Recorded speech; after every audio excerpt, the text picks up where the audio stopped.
Hello and welcome. I'm McRaptor, and we are about to check out Immortal Unchained and answer this question. For the Dark Souls veteran, is this a good game to play? If you love Dark Souls, will you like Immortal Unchained, the game that has been called Dark Souls with guns? Gun Souls? The Dark Souls of Call of Duty? Just kidding, it hasn't been called that, but let's check it out. In order to create or recreate a Dark Souls-like experience, you have to have really solid gameplay. Like, the game has to be challenging, but the gameplay has to feel good. Like, challenging enemies is one thing, but challenging enemies that you like fighting is a whole nother. In Immortal, I think they do a fairly good job actually recreating that Dark Souls-like gameplay experience, but with guns primarily. You can use melee weapons in this game. They do exist. They're sort of helpful to finish off enemies, but in general, melee seems to be pretty weak, and I think it was designed that way, so you don't want to overinvest on those weapons. You really want to get good with the guns.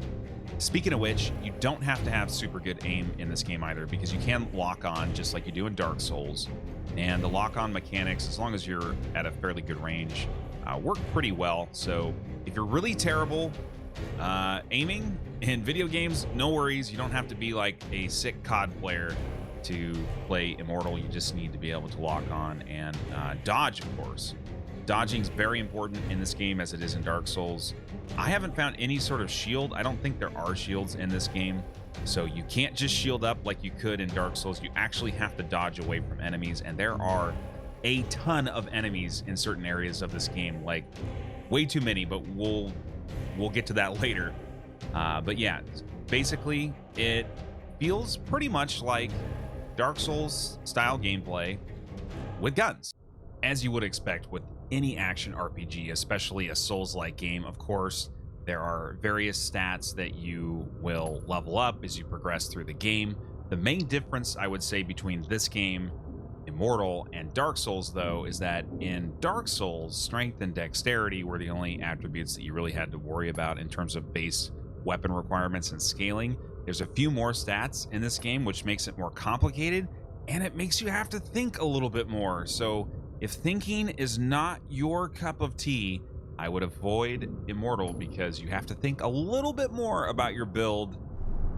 Now, of course, you can't be the Dark Souls with guns or Gun Souls without having guns, and there are lots and lots of guns in the game. And one of the coolest things actually about Immortal that really sets it apart from Dark Souls is that the weapons are actually random drops, and so they have like Diablo or Destiny style weapon quality with random stats. You could get a cool new weapon from literally any enemy in the game. It gives you a little bit of an incentive to farm if you like to do that as well.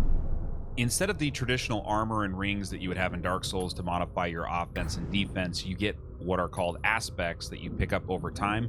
There are a lot of cool ones that you can experiment with.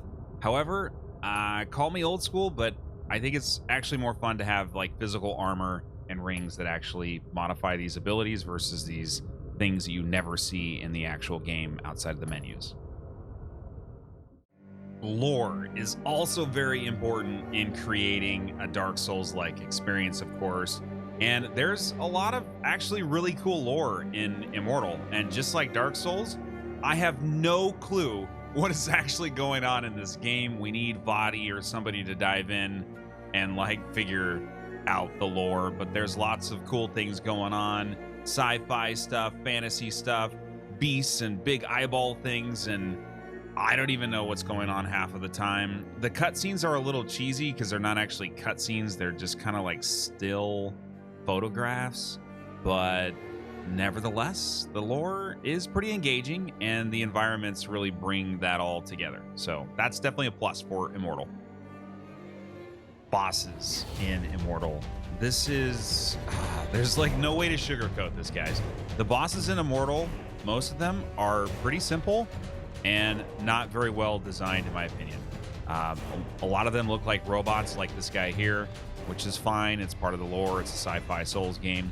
But basically, to kill almost every boss in the game, though not all of them, You rotate around from right to left or left to right, and you hit them on their back with your gun to deal extra damage, and you basically dodge pretty routine, simple attacks, and that is it. And for a game that's supposed to be difficult, when bosses are not that difficult and they don't have a lot of variety, I mean, you've got to think about what makes Dark Souls great. It's the bosses and the variety and the challenge. And there's just so many bosses in this game that all play out the same. And that is really unfortunate. Enemies are unfortunately not much better. They're mostly the same thing. Go around the back and shoot them. In fact, some of the enemies, a lot of them, are just early game bosses that you just see over and over and over again. Oh man, the all-important question, is Immortal Unchained worth it?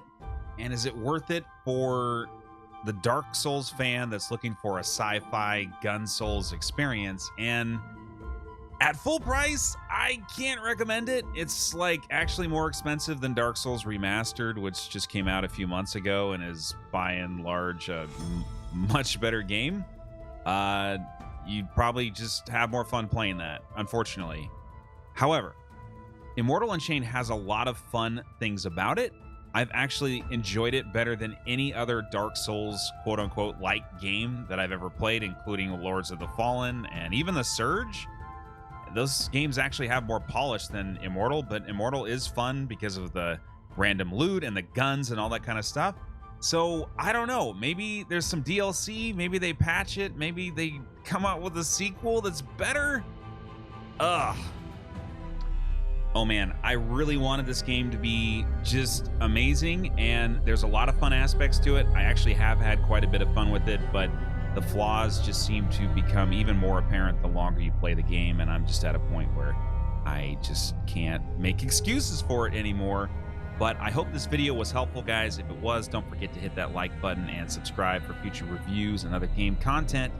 Until next time, goodbye.